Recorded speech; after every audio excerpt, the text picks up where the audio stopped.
Hola, ¿cómo están? Hoy día vamos a hablar del balance de sodio. Cuando hablamos de balance, hablamos de equilibrio. Y cuando hablamos de equilibrio en cuanto a los solutos que maneja el riñón, estamos hablando de la relación entre el ingreso de ese soluto y su excreción. ¿Correcto? Los riñones deben asegurar que la excreción de sodio sea igual al ingreso, es decir, que el balance de sodio sea cero. Si el balance es positivo, significa que el ingreso de sodio es mayor que la excreción. Esto va a producir un aumento de los niveles de sodio en la sangre. Esto aumentará también el volumen del LEC, producirá un aumento de la presión arterial media, un aumento de la presión hidrostática que puede devenir o no en edema. En el caso del balance negativo, la excreción, las pérdidas de sodio son mayores que el ingreso. Esto producirá lo contrario, una disminución del volumen del LEC y una disminución también de la presión arterial media. El balance de sodio entonces no solamente va a afectar a la presión arterial, sino también que por supuesto va a determinar la osmolaridad y va a participar, como hemos visto, en el balance de agua. ¿Por qué? Porque sabemos que el sodio es el principal soluto en el líquido extracelular y recuerden ustedes que es un osmol efectivo, es decir, que puede producir el desplazamiento de agua entre los compartimentos corporales, intracelular y extracelular. Continuemos. Ahora bien, revisemos el mecanismo general que se produce ¿dónde? En el principal lugar donde se reabsorbe agua y sodio en todo el sistema tubular. Estamos hablando del túbulo contorneado proximal. ¿De acuerdo? En este lugar se reabsorben 2/3 del agua y los solutos filtrados. ¿De acuerdo? 2/3. Por supuesto, el soluto más importante va a ser el sodio. Esta reabsorción se produce en la misma proporción de agua que de solutos, por lo tanto, se denomina reabsorción isoosmótica. Por lo tanto, el intersticio, que es a donde van a salir el agua y los solutos antes de ingresar al capilar peritubular, también va a ser isosmótico. Estamos hablando del intersticio cortical. Entonces, revisemos por favor los siguientes pasos. Sabemos muy bien que por el lumen va a estar fluyendo el ultrafiltrado glomerular. Recuerden que el ultrafiltrado glomerular es también isosmótico o isotónico. Así es, porque el agua y el sodio y la gran mayoría de solutos, excepto las proteínas, se filtran en la misma proporción. ¿De acuerdo? Por lo tanto, ¿qué vamos a tener en el lumen? Vamos a tener un fluido de tipo isoosmótico o isotónico. Esto, por supuesto, cuando se pasa del espacio de Bowman al túbulo contorneado proximal que está representado en esta imagen. Entonces, las células que se encuentran en el túbulo contorneado proximal van a producir su actividad metabólica que depende, por supuesto, predominantemente de la TPasa de sodio y potasio. Esta TPasa de sodio y potasio en el túbulo contorneado proximal va a producir una disminución de la concentración de sodio intracelular, lo que a su vez conduce a una gradiente de concentración entre el lumen y la célula. Y es así que el sodio va a poder ingresar del lumen a la célula. Ya hemos visto anteriormente cómo el principal mecanismo para que ingrese el sodio en el túbulo contorneado proximal es mediante cotransportadores, que van a permitir no solamente el ingreso de sodio, sino de glucosa, aminoácidos, fosfato, citrato, lactato, en fin, sustancias que ya hemos visto. Muy bien, y que revisaremos también nuevamente más adelante. Ahora bien, como el sodio ha ingresado a la célula y luego va a ser expulsado al intersticio, entonces, ¿qué ha sucedido? Se ha creado acá o se han quedado cargas negativas. Estas cargas negativas incluyen al cloro, al bicarbonato, por ejemplo, que son aniones. Entonces, los aniones van a desplazarse también al interior de la célula impulsados por esta diferencia de electronegatividad. Es decir, hay más cargas negativas afuera que dentro de la célula porque el sodio está dentro y por lo tanto los aniones ingresarán acompañando al sodio. ¿Correcto? Los más importantes serán el bicarbonato y el cloro. Muy bien, como los osmoles han ingresado y predominantemente el sodio, sabemos que el agua va a través de acuaporinas, va a poder ingresar a la célula. Por supuesto, por un efecto de netamente osmolaridad, pues los osmoles y en especial el sodio se encuentran dentro. El agua se va a desplazar no solamente por vía transcelular, ¿de acuerdo?, sino también por vía paracelular, entre las uniones intercelulares. Asimismo, una cantidad pequeña de aniones de cloro y bicarbonato también van a trasladarse al intersticio, pues acá sabemos que hay una alta concentración de sodio. ¿De acuerdo? Muy bien, entonces ya tenemos acá la porción del ultrafiltrado que ha sido reabsorbido en el túbulo contorneado proximal y sabemos que es también isoosmótico e isotónico. Nos encontramos entonces acá. ¿Qué va a suceder? Acá se va a producir una conocida interrelación entre el capilar peritubular y el intersticio. La presión oncótica en el capilar peritubular es elevada luego de la filtración del glomérulo y esa va a ser la principal fuerza que va a producir el desplazamiento de agua. El agua va a arrastrar a todos estos solutos. Esa va a ser la principal forma en la que van a pasar los solutos reabsorbidos del lumen al capilar peritubular. Y este desplazamiento masivo de agua se llama flujo masivo o bulk flow. ¿Correcto? Ese es el principal mecanismo y lo determina ¿quién? La presión oncótica elevada. ¿Producto de qué? De la filtración glomerular. Muy bien, no se olviden entonces cuál es el lugar que en diferentes circunstancias, por ejemplo, deshidratación, hipervolemia, en cualquier circunstancia, siempre va a ser el lugar donde se absorba la mayor proporción de agua y sodio. Es el túbulo contorneado proximal. Acá entonces podemos profundizar un poco más lo que dijimos. Recuerden ustedes que aquí estaba el ultrafiltrado reabsorbido, que era isosmótico, y que gracias a qué, principalmente a la presión oncótica del capilar peritubular, que es elevada, se produce este flujo masivo. Acá también podemos ver esto que llamamos retrodifusión, ¿no?, de agua y de solutos, es decir, parte del agua y del sodio pueden regresar al lumen. Esto, ya sabemos muy bien, se debe a estos sistemas de mecanismos de transporte que se llaman gradiente tiempo, que sabemos que tienen poca afinidad por el sodio, y eso puede hacer que el sodio salga y lo siga un poco de agua. Entonces, esta introducción nos permite hablar de los determinantes del balance de sodio. Está claro que son las fuerzas de Starling, y a la cabeza, ¿quién está? De todas las fuerzas de Starling, las que favorecen la reabsorción. Estamos hablando principalmente de la presión oncótica del capilar peritubular, que llega a ser acá de 33. ¿De acuerdo? Mucho mayor, por supuesto, que las fuerzas que se oponen a la reabsorción. Entonces, ahí tenemos ya una de los determinantes del balance de sodio. Eso va a permitir la reabsorción de sodio y de agua, por supuesto. No se olviden que el túbulo contorneado proximal nos va a reabsorber una gran cantidad de sodio. Estamos hablando del 65 al 67%. Varía de acuerdo a algunos textos, pero vamos a colocarle un 67% de todo el sodio y del agua que se ha filtrado. ¿Qué otros determinantes tenemos que conocer del balance de sodio? Por supuesto, la actividad nerviosa simpática. Recuerden ustedes que el sistema nervioso simpático está inervando a las arteriolas aferente y eferente. Entonces, cuando aumenta, por ejemplo, la actividad simpática, ¿qué es lo que va a suceder?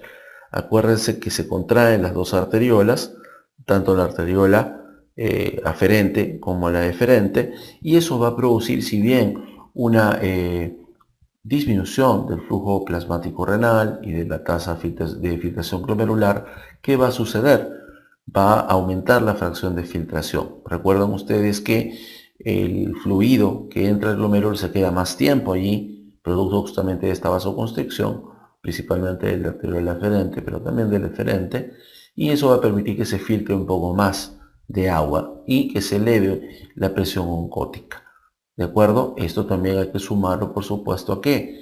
Al efecto de la angiotensina 2 sobre el arteriol eferente, que sabemos que va a hacer que éste esté un poco más contraída que la aferente y que también va a favorecer que se filtre un poco más de agua con respecto a proteínas, es decir, que aumente la fracción de filtración y que eso produzca una elevación de la presión oncótica.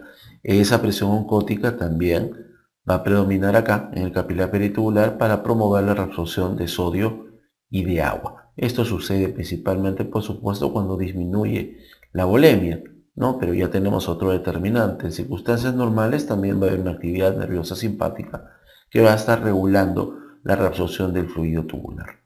Muy bien, tenemos también el péptido natriurético atrial. Recuerden que el péptido natriurético atrial, y también debemos incluir ahí el péptido natriurético cerebral, responde principalmente a qué, o se libera secundariamente a la dilatación de quién, de las aurículas y específicamente de la aurícula derecha. ¿Qué va a hacer el péptido natriurético atrial? Recuerden que va a producir una dilatación de la alveola aferente, por lo tanto aumenta el flujo que ingresa al glomérulo y la tasa de filtración glomerular, pero también va a producir una constricción del eferente, lo que va a aumentar aún más la presión del capilar glomerular y también la tasa de filtración glomerular. ¿Correcto? Entonces, ¿qué va a promover? Va a promover la natriuresis, la pérdida de sodio en la orina. ¿Para qué? Para disminuir el volumen que detectó que estaba elevado a nivel de las aurículas. Entonces, ¿qué otro efecto tiene el péptido natriurético atrial? Recuerden que también disminuye la reabsorción de sodio en la porción distal del túbulo contorneado distal y en el conducto colector. Entonces, no solamente actúa sobre las arteriolas, aferente y eferente, sino también sobre el túbulo contorneado distal en su porción distal, inhibiendo la reabsorción de sodio y provocando mayor natriuresis o pérdida de sodio. Y por supuesto está el sistema renina-angiotensina-aldosterona, y ya sabemos que se va a ir regulando de acuerdo principalmente a la volemia y a la presión. Va a haber una respuesta por las variaciones de presión del sistema renina-angiotensina-aldosterona. Sabemos muy bien que la angiotensina 2 va a producir esencialmente a nivel del túbulo un aumento de la reabsorción de sodio en el túbulo contorneado proximal. Eso va a ser la angiotensina 2, aumentar la reabsorción de sodio en el túbulo contorneado proximal. Esto, por supuesto, ¿para qué? Para aumentar la volemia, ¿de acuerdo? Y la aldosterona, que por supuesto es parte de este sistema, ¿qué va a hacer? Va a promover la reabsorción de sodio también en la porción distal del túbulo contorneado distal y en el conducto colector. Muy bien, no se olviden los sitios de acción de estas sustancias, porque son sumamente importantes para, por ejemplo, la aplicación de fármacos y circunstancias que vamos a revisar en las prácticas subsecuentes. Si se dan cuenta, el manejo del sodio, el balance del sodio es multifactorial, no es un solo determinante, y acá no estamos contando, por supuesto, el factor que juega o el rol que juega el sistema de autorregulación del flujo sanguíneo renal, que, como ustedes saben, tiene como principal objetivo mantener la tasa de filtración glomerular en un valor lo más normal posible, ¿no? Esto no es exacto, no es perfecta la autorregulación, pero trata de mantener una tasa de filtración glomerular adecuada. Y para eso se sirve de qué? Del mecanismo miogénico de la alveola aferente, pero principalmente de lo que llamamos la retroalimentación túbulo-glomerular. Recuerden ustedes que si aumenta o disminuye la filtración de sodio, esto es detectado en la mácula densa y se va a producir un aumento de la secreción de renina o una disminución de la misma. Repasen por favor ese concepto, porque por supuesto juega un papel también en el balance de sodio junto con estos determinantes que acabamos de revisar. Y acá podemos tener un ejemplo, ¿no?, de cómo justamente se interrelacionan estos determinantes. Miren ustedes. En el caso, por ejemplo, de una contracción del volumen, ¿sí?, una pérdida de volumen, se va a producir una respuesta simpática. ¿Qué dijimos que hace la actividad simpática? Va a actuar sobre las arteriolas aferentes, por supuesto, y las eferentes, y lo que va a producir es una vasoconstricción, lo que va a disminuir, por supuesto, el flujo plasmático renal, porque es una respuesta que lo que quiere es aumentar la presión arterial, ¿no? Poco le importa el flujo que llegue al riñón, pero dentro de esa, digamos, acción que puede ser perniciosa, puede ser perjudicial para el riñón, de hecho lo es. Sabemos que si se contrae la arteriola aferente y la eferente, el fluido que se encuentra en el glomérulo se queda más tiempo y por lo tanto, ¿qué va a suceder?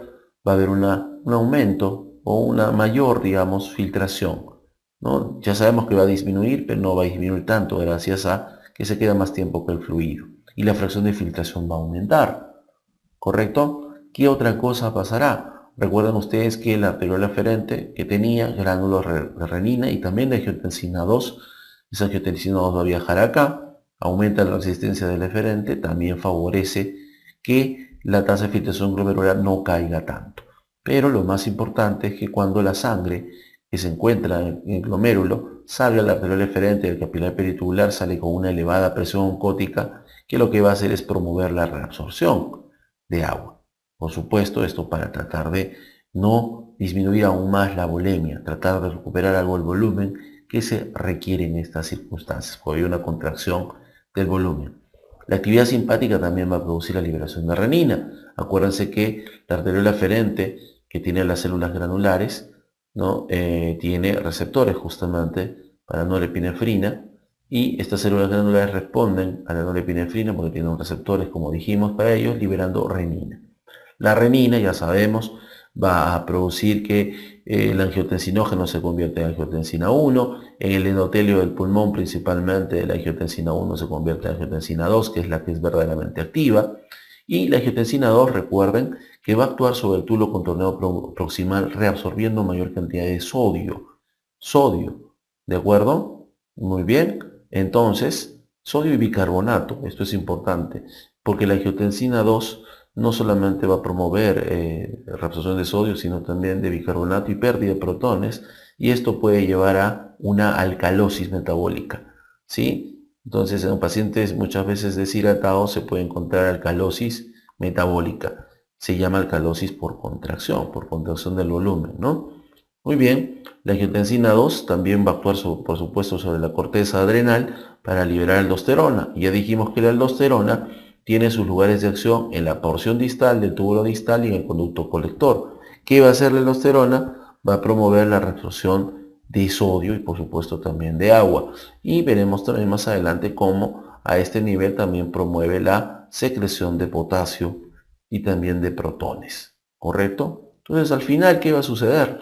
Luego de la acción de estas sustancias va a haber una disminución, por supuesto, de la excreción de sodio y de agua para tratar de compensar la contracción del volumen.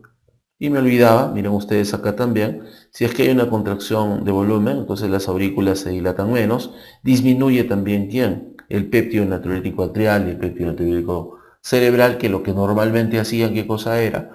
Era dilatar la eferente, contraer la eferente, promover la filtración y la pérdida de sodio y de agua, y también inhibir la reabsorción tubular de sodio. Entonces esto no se va a producir porque sería obviamente algo dañino para las circunstancias. Y también, ¿no? Si bien no tiene un papel directo sobre el balance de sodio, va a haber, para recordar, una respuesta de quién, del hipotálamo liberando ADH, que ya sabemos que va a reabsorber principalmente agua. ¿De acuerdo? ¿En dónde? En el conducto colector. Muy bien, hablemos ahora del balance glomérulo-tubular. Este mecanismo que predomina, por supuesto, en el túbulo contorneado proximal, asegura que se reabsorbe una fracción constante de la carga filtrada de sodio cuando se producen variaciones de la tasa de filtración glomerular, pero no del flujo plasmático renal. ¿Correcto? Recuerden ustedes que la relación entre la tasa de filtración glomerular y el flujo plasmático renal se llama fracción de filtración. Entonces, ¿qué va a suceder? Vamos a este cuadro para poder explicarlo. En el eje horizontal tenemos a la longitud del capilar glomerular y en el eje vertical a la presión oncótica dentro del capilar glomerular. Este es el patrón normal de aumento de la presión oncótica en su recorrido por el capilar glomerular. ¿Y qué va a suceder si aumenta, por ejemplo, la tasa de filtración glomerular? Si aumenta la tasa de filtración glomerular y no el flujo plasmático renal, aumenta la fracción de filtración y eso va a producir ¿qué cosa? Un aumento de la presión oncótica del capilar glomerular, que a su vez va a pasar al arteriol eferente y al capilar peritubular y va a promover la reabsorción. Si es que pasa lo contrario, tenemos por ejemplo una disminución de la tasa de filtración glomerular, ¿qué va a pasar? Y el flujo plasmático renal no cambia, entonces disminuye la fracción de filtración. ¿Qué significa? Que la presión oncótica con la que va a pasar la sangre al arteriol eferente y al capilar peritubular va a ser menor. Y por lo tanto va a haber una menor reabsorción, ¿correcto? Para disminuir la reabsorción a nivel del capilar peritubular.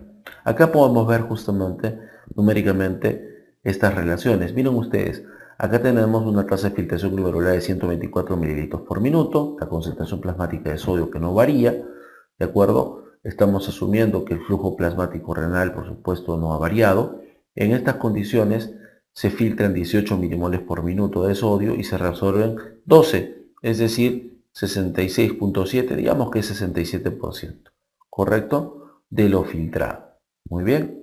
Ahora, gracias a este balance glomerulotubular, gracias a este mecanismo, ¿qué va a suceder si aumenta la tasa de filtración glomerular? Acá está en 165 mililitros por minuto, ¿no es cierto? Va a aumentar la carga filtrada a 24, pero ¿qué va a suceder? Va a pasar lo siguiente, que como ha aumentado la tasa de filtración glomerular, pero no el flujo plasmático renal, ¿quién aumentó? La fracción de filtración.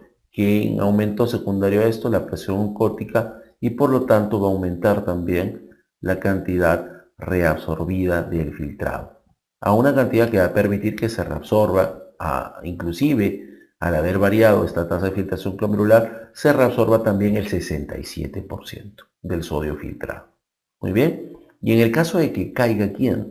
La tasa de filtración glomerular, ¿de acuerdo? ¿Qué va a pasar con la carga filtrada? También va a disminuir, pero nuevamente, si la tasa de filtración glomerular disminuye, el flujo plasmático renal se mantiene, la fracción de filtración disminuye y la presión oncótica dentro del capilar peritubular va a ser menor.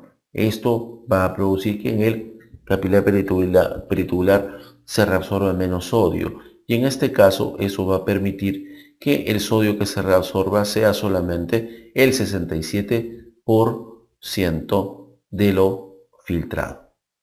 ¿Correcto? Continuamos. Ahora, este balance glomerulotubular que permite que se reabsorba el 65% del sodio filtrado, ¿de acuerdo? Puede alterarse por variaciones del volumen del líquido extracelular. Entonces, veamos acá. Acá tenemos una circunstancia en la que se ha expandido el LEC. Ya dijimos, acuérdense que el balance glomerulotubular se mantiene siempre y cuando hay solamente variaciones de la tasa de filtración glomerular, pero no del flujo plasmático renal. Pero acá, ¿qué va a pasar? Si se expande el LEC, va a aumentar definitivamente el flujo plasmático renal. ¿Eso qué va a hacer? Va a hacer que aumente la presión hidrostática del capilar glomerular y que aumente también la tasa de filtración glomerular. ¿Correcto? Muy bien. ¿Qué va a suceder consecuentemente? Como ha entrado una mayor cantidad de agua y de sodio, las proteínas en el glomérulo no han llegado a concentrarse normalmente, y su concentración va a ser menor ¿en dónde? En el capilar peritubular, y por lo tanto va a haber una menor reabsorción de agua y sodio.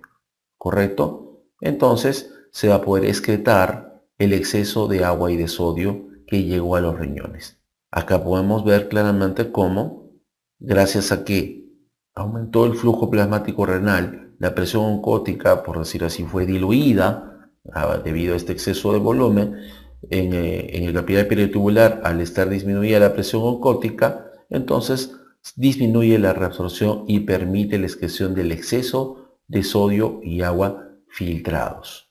Muy bien. En el caso de la contracción del LEC, por ejemplo, una diarrea, pasará lo contrario. Baja el flujo plasmático renal, cae la presión del capilar glomerular, cae también la tasa de filtración glomerular. ¿Qué va a suceder?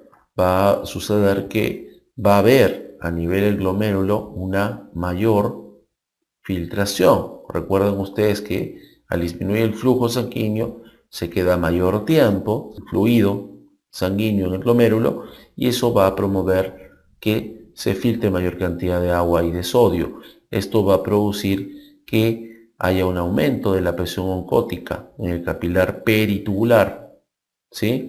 Y se va a producir una mayor reabsorción de agua. Entonces, ¿qué va a suceder? Vamos a tener una menor excreción urinaria de sodio y de agua. Esto, por supuesto, es sumamente útil para poder compensar una contracción o una pérdida de volumen del LEC. ¿Está claro? Perfecto. Pasamos. Muy bien, ahora vamos a detallar un poco el transporte regional del sodio. Ya dijimos que el 67% del sodio se va a reabsorber en la misma proporción que el agua, no se olviden, en el túbulo contorneo proximal, y por eso se llama esto reabsorción isosmótica. Vamos a hacer unas pequeñas diferencias, porque en la porción inicial de túbulo contorneado proximal, que está graficada en esta imagen, ¿de acuerdo? Sabemos muy bien que la TPase sodio-potasio crea la gradiente y el sodio ingresa en cotransporte con glucosa, aminoácidos, fosfato, lactato y citrato principalmente. ¿De acuerdo? Este mecanismo va a permitir que se reabsorba el 100% de glucosa, el 100% de aminoácidos y casi todo el fosfato, lactato, citrato. Y también que va a permitir que se va a producir en el túbulo contorneado proximal en su porción inicial, se va a reabsorber hasta el 85% de ¿quién? De bicarbonato. ¿Correcto? Sí, acá vemos cómo se intercambia el sodio con el protón y esto va a permitir, ya lo vamos a ver con más detalle en ácido base, que se reabsorba al 85% del bicarbonato. Sabemos que la glucosa, los aminoácidos, fosfato, lactato y también el bicarbonato van a salir por la membrana vasolateral mediante difusión facilitada. ¿Ok? Un detalle acá es que, si se dan cuenta, ha salido una gran cantidad de cationes, ¿sí? Pues no solamente es el sodio, la glucosa y los aminoácidos también son cargas positivas, y han dejado el lumen negativo porque se ha quedado principalmente cloro, ¿correcto? Entonces, cuando pasemos a la porción distal del túbulo contorneado proximal, ¿qué va a pasar? El cloro va a ser la fuerza que va a determinar una gradiente de concentración entre el lumen y la célula. Entonces, el cloro va a ingresar por dos vías, a nivel transcelular gracias a un contratransporte con el formiato, ¿sí? Y también por vía paracelular, junto con ¿quién? Con el sodio. Pero acá, ¿quién impulsa el sodio? ¿Quién determina que el sodio ingrese? Es el cloro. El cloro pasa por gradiente de concentración y en este caso el sodio sigue al cloro, ¿de acuerdo? Y no el cloro al sodio. El cloro, cuando esté dentro de la célula, va a pasar por canales al intersticio y por supuesto la ATPasa va a continuar haciendo su trabajo. Una conclusión que podamos sacar es que en la porción inicial del túbulo contorneado proximal hay una reabsorción neta de ¿qué? De sodio y bicarbonato, es decir, bicarbonato de sodio. Y en la porción distal del túbulo contorneado proximal hay una reabsorción neta de cloruro de sodio. ¿Correcto? Ahora vamos a pasar a otro segmento. Hoy estamos hablando de la porción recta del túbulo distal, antes llamada asa gruesa ascendente, donde se va a reabsorber el 25% de sodio. Hay características muy interesantes en este segmento. Primero, que es impermeable al agua, es decir, solamente se reabsorbe solutos, y en este caso el predominante es el sodio. Vemos cómo acá está la membrana apical, ¿sí? Tenemos un transportador triple de sodio, cloro y potasio, ¿de acuerdo? Que por supuesto es secundario o es un tipo de transporte activo secundario. ¿A qué? A la actividad de la ATPase sodio y potasio. Entonces se va a promover la reabsorción de sodio, cloro y potasio, ¿de acuerdo? El sodio va a ser expulsado obviamente a la sangre gracias a la ATPase sodio y potasio. El potasio y el cloro van a salir por canales proteicos en la membrana vasolateral o también por cotransporte. Y acá también se produce un intercambio de sodio y protones. Ahora, es sumamente interesante el siguiente hecho. Miren ustedes, al pasar sodio, cloro y potasio, se crea en el túbulo un potencial positivo eléctrico. ¿Por qué? Porque se quedan una gran cantidad de cargas positivas, incluyendo al sodio, el potasio, el calcio, el magnesio, y que van a permitir, mediante gradiente de concentración, que estos solutos pasen por vía paracelular también al intersticio y luego a la sangre. ¿De acuerdo? Muy bien. Cuando pasamos al túbulo contorneado distal, el fluido que pasa tiene muy poca cantidad de sodio y tiene una osmolaridad, por supuesto, mucho menor que la sangre. Y en la porción inicial del túbulo contorneado distal se reabsorbe también el 5% del sodio. ¿Correcto? Esto gracias a quién? A un cotransportador de sodio y de cloro. Por supuesto, la ATPase sodio-potasio siempre está creando esta gradiente negativa y este cotransportador la va a aprovechar. Una vez que el cloro pase, saldrá por canales de cloro y el potasio, como se dan cuenta, siempre también tiene canales abiertos y está saliendo también a la sangre. Otra cosa interesante es que acá, al ser impermeable, esta porción inicial también es impermeable al agua, entonces solamente va a reabsorber soluto. Acá también se va a producir una segunda dilución del fluido luminal, del fluido que está en el lumen. La primera dilución se produjo acá, la porción recta del túbulo distal, ¿sí? Y acá se produce una segunda dilución. A este segmento se le llama el segmento diluyente cortical. Estas diluciones dentro del túbulo son sumamente importantes para la concentración de la orina, como veremos más adelante. Y miren ustedes cuál será el objetivo de reabsorber sodio y que pase al intersticio de la médula. También tiene que ver con el mecanismo de concentración de la orina que revisaremos en más detalle en la siguiente clase. Muy bien, llegamos a dónde? Al túbulo contorneo distal y al conducto colector, que tienen un tipo de célula que se llama célula principal. No solamente está en el conducto colector, recuerda, también está en la porción distal del túbulo contorneo distal y se encarga de la reabsorción ¿de qué? Del 3% de sodio. Si bien esta cantidad es muy pequeña, ¿de acuerdo? O luce muy pequeña, esta es la cantidad o el porcentaje que es regulado o reabsorbido de una forma mucho más fina. ¿Por qué? Porque acá, en esta célula, participa la aldosterona. ¿De acuerdo? La aldosterona no solamente estimula la ATPase sodio y potasio, sino que también va a inducir la síntesis y la inserción de canales de sodio. ¿Qué va a promover entonces? Que salga más sodio a la sangre, se llama expulsado en mayor cantidad, disminuye el sodio dentro de la célula, crea la gradiente y por estos canales el sodio va a ingresar. Y miren ustedes también que por el mismo efecto, al expulsar sodio ingresa una gran cantidad de potasio, este potasio aumenta su concentración dentro de la célula y por canales en las dos membranas, en la apical y en la vasolateral, va a pasar en el primer caso al túbulo, va a regresar, y en el segundo va a ingresar ¿a dónde? A la sangre. Entonces la aldosterona, como se darán cuenta acá, no solamente promueve la reabsorción de sodio, ¿de acuerdo? Y también agua, por supuesto, sino también va a promover la secreción ¿de qué? De potasio. Más adelante también veremos su acción sobre la secreción de protones, que es sumamente importante también para la regulación ácido-base. Al final, nos damos cuenta que la excreción de sodio es menor al 1%. Es menor al 1%.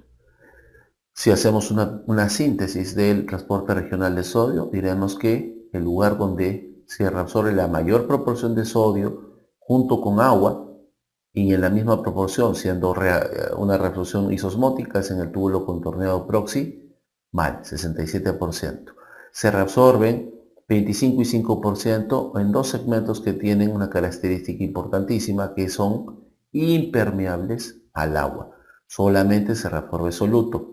Esto va a permitir diluir el fluido luminal y sirve principalmente al mecanismo de concentración que veremos más adelante.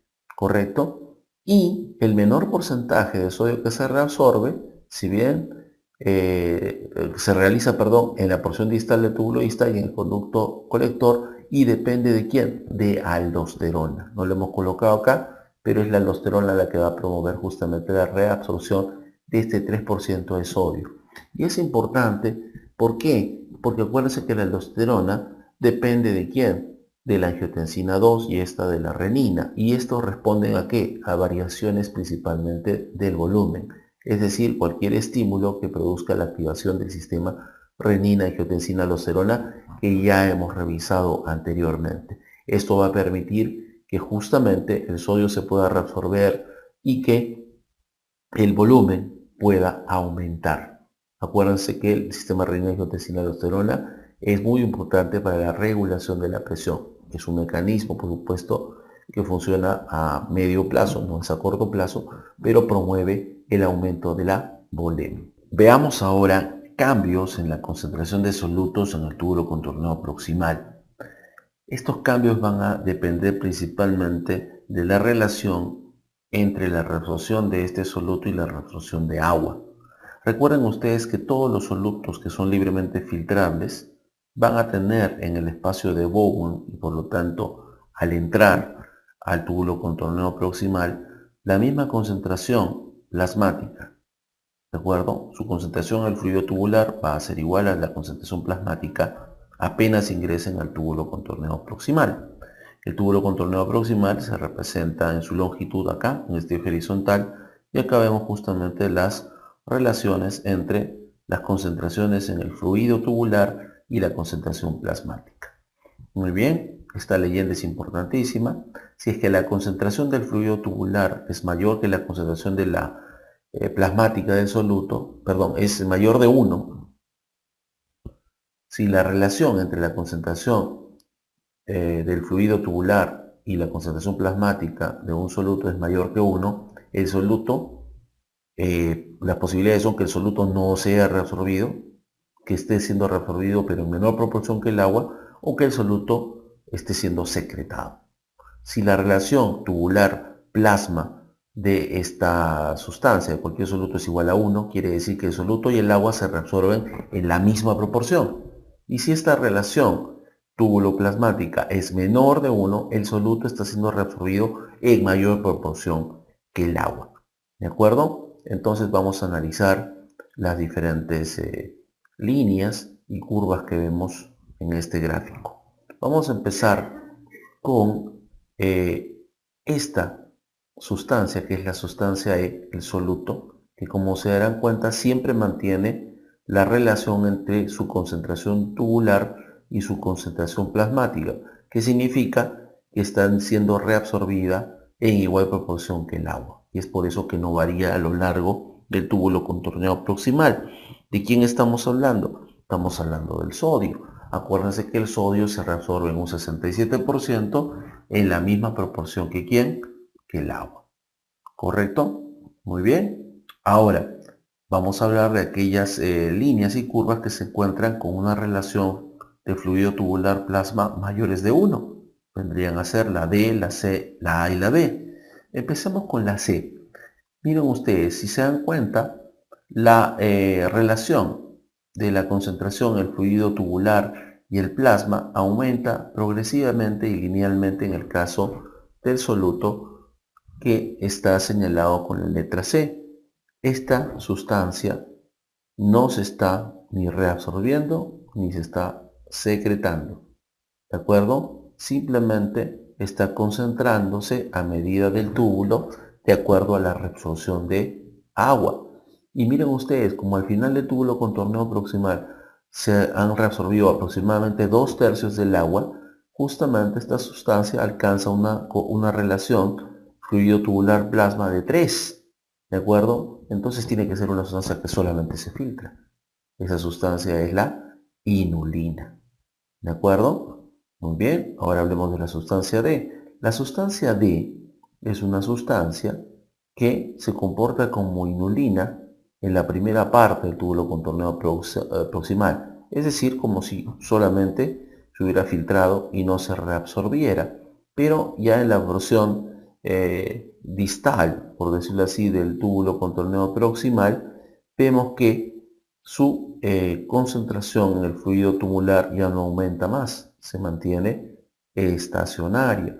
Esta es una sustancia entonces que, como nos estamos dando cuenta, se está reabsorbiendo parcialmente, ¿de acuerdo? Pero en menor proporción que el agua, ¿de acuerdo? En menor proporción que el agua. Entonces, esta sustancia es el cloro. Tenemos a B y A, y como se darán cuenta, la relación entre su concentración en el fluido tubular y el plasma es más elevada que el de una sustancia que solamente se filtra. Por lo tanto, esta sustancia se filtra y se secreta parcialmente. Esta sustancia corresponde a creatinina. Y esta de acá, que tiene una mayor relación entre el fluido tubular y el plasma, por supuesto tiene que ser una sustancia que se filtra y se secreta totalmente. Estamos refiriéndonos al PA. Ahora muy bien, ¿qué dijimos de aquellos solutos que tienen una relación de concentración del fluido tubular y el plasma menor de 1? Estos solutos son reabsorbidos en mayor proporción que el agua. ¿De acuerdo? Empecemos con la sustancia G. Miren ustedes cómo su concentración en el fluido tubular disminuye progresivamente hasta que se hace cero. Es una sustancia que se ha reabsorbido totalmente.